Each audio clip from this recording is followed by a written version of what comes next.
I'm Cape Joel, and this installment of Comic Snack has been brought to you by the good folks over at Laser Brain Patch Company. If you go to them right now, you can get some truly awesome patches, stickers, decals, and pins to up your jacket game. Tired of the same old boring jackets? I was too. Then I got Laser Brain. They put a ton of love and effort into the work they do. Look at this bag that they use to pack up their zombie-themed merchandise. Is that not amazing? This is just some of it too. Even some of these glow in the dark. Look. They got an X-Files one that glows in the dark. How sick is that gonna look on my jacket? The only problem is I now need to learn how to sew.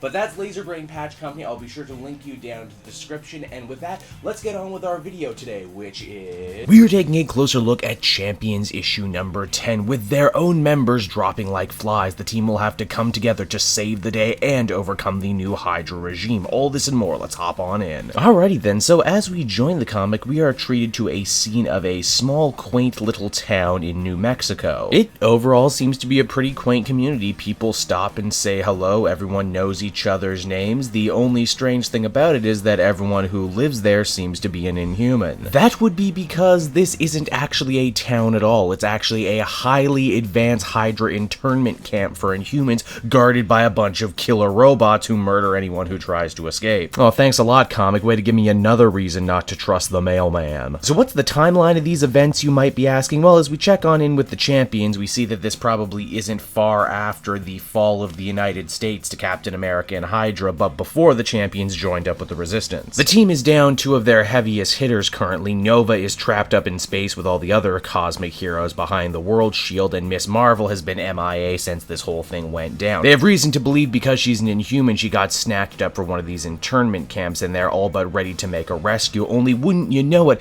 this particular camp has a rather sizable historical connection to Amadeus Cho, the totally awesome Hulk. You see, apparently S.H.I.E.L.D. had actually contracted him to build a special sort of prison for Bruce Banner the Hulk should he ever grow out of control. This prison would basically be an artificial town, something akin to Pleasantville, if you've ever seen that movie, wherein everyone would be very nice, very calm, and would give Bruce Banner no reason to Hulk out. Hydra, because they took over S.H.I.E.L.D., ended up taking over this installation and are now using it to house Inhumans. Seeing his hard work corrupted like this gives Amadeus Cho a whole other reason to Hulk out and beat up a bunch of the robots. The Champions end up staging a raid on the camp to find their friend Kamala, and they do find an Inhuman girl by the name of Kamala. In fact, she even dressed up like Ms.Marvel, but she's not their friend. It's just a huge coincidence. Want to know what's actually going on with Ms.Marvel right now? Then read Secret Warriors for more information. Well, this mission may have turned into something of a bust. The heroes take solace in the fact that they can still rescue all the people who are under Hydra's lock and key right now, but it actually turns out to be way more complicated than that. You see, as the heroes are ready to leave, all the Inhuman prisoners begin to fight each other over what course of action they should take.